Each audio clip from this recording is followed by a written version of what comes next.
Salut les amis, dans la vidéo précédente, nous avons vu comment installer Python et comment installer notre éditeur IDE que nous allons utiliser, VS Code. Alors, après l'installation de Python, vous pouvez passer à la vérification. Donc, au niveau de votre barre de recherche, vous mettez simplement Python et vous sélectionnez IDLE de Python. Ici, Python, c'est un langage interprété, c'est-à-dire quand vous tapez les commandes sont automatiquement interprétées. Ce n'est pas un langage compilé comme le Java, comme le C, comme le C++. Donc, c'est des langages compilés. Python, c'est un langage interprété. Quand par exemple, je mets 2, la machine va interpréter ça pour moi. Quand je mets 2 plus 5, la réponse est 7. La machine va automatiquement interpréter ça pour moi. Quand je mets par exemple bonjour, bonjour, la machine va automatiquement interpréter ça pour moi. Donc, c'est ça aussi l'avantage de Python.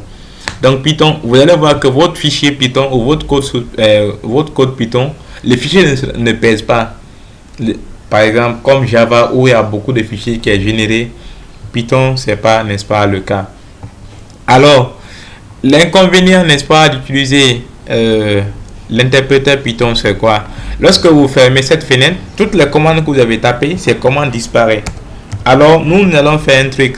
Nous allons conserver nos commandes.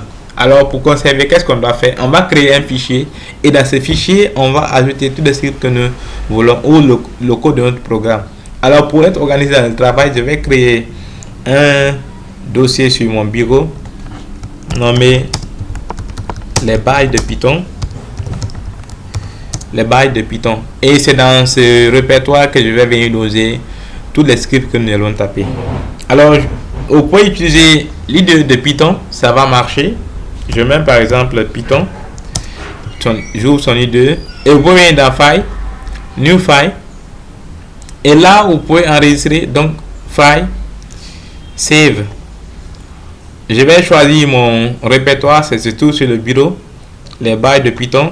Et je vais mettre par exemple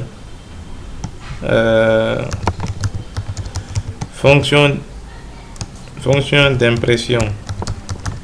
Donc, c'est ce que nous allons voir dans cette vidéo. Donc là, qu'est-ce qui va se passer? Lorsque j'écris mon code ici, je vais exécuter. Donc, par exemple, quand je mets 2 plus 5 et j'enregistre, attention, enregistrer, je viens exécuter.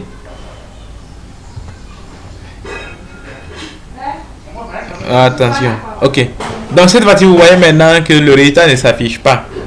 Et pourtant, lorsque je viens ici, je mets 2 plus 5, automatiquement la réponse est là.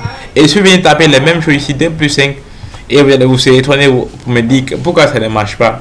Oui, Python a raison, ça ne marche pas. Donc, c'est ça l'avantage maintenant de la fonction d'impression. Ici, la fonction d'impression en Python, c'est pas comme en Java où vous faites écrire system.out.println. Ici, c'est simplement print.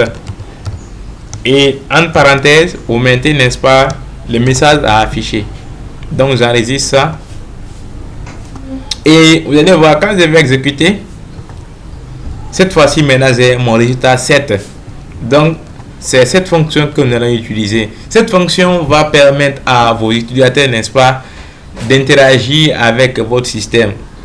Donc, c'était tout pour cette vidéo. On se reprend pour la vidéo prochaine.